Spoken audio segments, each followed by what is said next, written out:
Hi everyone! In this video, I will show you how to change mouse cursor design. Firstly, go to the Start menu on your PC. From there, open the Control panel. Then, go to Pointer Options. You can set pointer speed here. Now, tap to open the Pointer tab. Select Windows version from the options available. A customized cursor has appeared over here. Simply select Apply. Changing the scheme will let you have more customized cursors.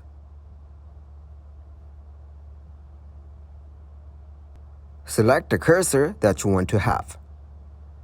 Then hit the Apply button. Here you see the cursor has been changed. So you can change this ad when needed. This is how you can change mouse cursor design. If you guys got some value, make sure to leave a like and subscribe to the channel. Until next time, goodbye.